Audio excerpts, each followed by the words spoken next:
हाय दोस्तों, कैसे हैं आप सभी। मैं डॉक्टर अनव्यास फिर से अपने यूट्यूब चैनल पर आप सभी का स्वागत कर रहा हूं और आशा कर रहा हूं सभी ठीक है, मस्त एंजॉय कर रहे हैं। डीबीएमएस सब्जेक्ट पे मैं हूं।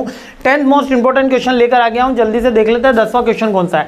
Transaction processing concept, basic question है लेकिन बार बार एग्जाम के अंदर आया। ट्रांजैक्शन प्रोसेसिंग कंसेप्ट, अपने यूपीआई का जो नेटवर्क चलता है तो आपने देखा होगा एक ट्रांजैक्शन अलग दूसरा अलग, तो ये उसी तरीके से समझना है अपन को, है ना। ट्रांजैक्शन प्रोसेसिंग कंसेप्ट क्या कहता है, ये बेसिकली लॉजिकल यूनिट का टाइप का ट्रांजैक्शन होता है जो वन टू अनदर अलग अलग होता है, जिसके अंदर सारी एक्टिविटी साथ में हो तभी वो ट्रांजैक्शन कंप्लीट होगा। लाइक यूपीआई में आपको स्कैन करना होगा, पिन नंबर डालना होगा, आपके अकाउंट में बैलेंस चेक करेगा, वो दूसरे अकाउंट में उसकी वैलिडिटी सारी लिंकिंग चेक करेगा, उसके बाद वो ट्रांसफर होगा।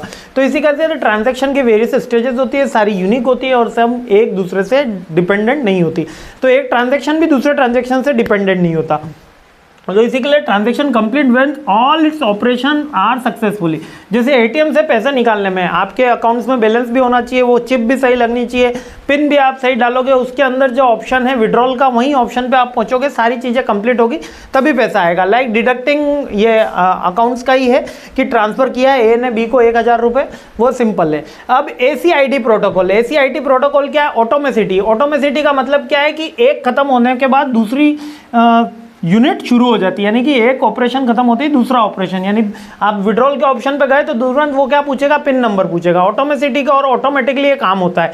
कंसिस्टेंसी, कंसिस्टेंसी का मतलब कि सारे रूल्स रेगुलेशन सब में इक्वल रहेंगे, किसी में कोई चेंज नहीं होगा। ऐसा नहीं होगा कि 10 बार उसने पिन पूछ लिया 11वीं बार नहीं पूछेगा, है ना। आइसोलेशन, आइसोलेशन का मतलब है एक ट्रांजेक्शन दूसरे ट्रांजेक्शन से अलग है। एक बार आपने 1000 डाले, दूसरी बार 1000 डालने जाओगे तो उसका ट्रांजेक्शन आईडी अलग होगा, इसका अलग होगा, है ना। तो आइसोलेटेड होता है। और ड्यूरेबिलिटी, जब एक बार ट्रांजैक्शन हो जाता है तो वो परमानेंट होता है, उसको चेंज नहीं किया जा सकता, है ना। एक बार पैसा गया यानी गया, फिर आपको ट्रांजैक्शन करना है तो फिर अनदर ट्रांजैक्शन होगा, है ना। उसी ट्रांजैक्शन को मॉडिफाई नहीं कर सकते हैं, ठीक है। तो ट्रांजैक्शन प्रोसेसिंग सिस्टम क्या है बेसिकली, जिसमें अपन क्या करते हैं, इंफॉर्मेशन सिस्टम होता है जिसमें कलेक्ट किया जाता है, store, modify, retrieve data for the related for the business. Basically point of sale, banking system, जहाँ पर ऑनलाइन शॉपिंग, यहाँ पर ये सारी एक्टिविटी करी जाती है।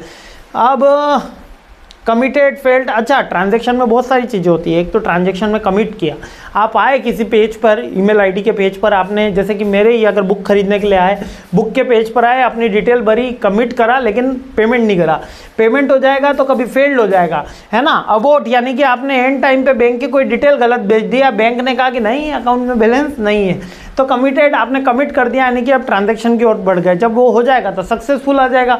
और पार्शियली कमिटेड, जब वेटिंग करा है फाइनल सेव के लिए। ये कुछ स्टेटस है। रोल बैक आप भी कर सकते हो और बैंक भी कर सकती है। बैंक कर ले तो committed, commit and roll back. Commit का मतलब फाइनल हो गया और रोल बैक मतलब आपने रिवर्स ले लिया। क्लियर है, बहुत सिंपल है। ये थोड़े से ट्रांजैक्शन के स्टेजेस हैं, उनको भी देख लेना। आगे बढ़ रहा हूँ, सीरीज आगे बढ़ा रहा हूँ, 4 क्वेश्चन ही बचे हैं। आप बहुत अच्छी मेहनत कर रहे हो, आगे बढ़ते हैं। जय हिंद।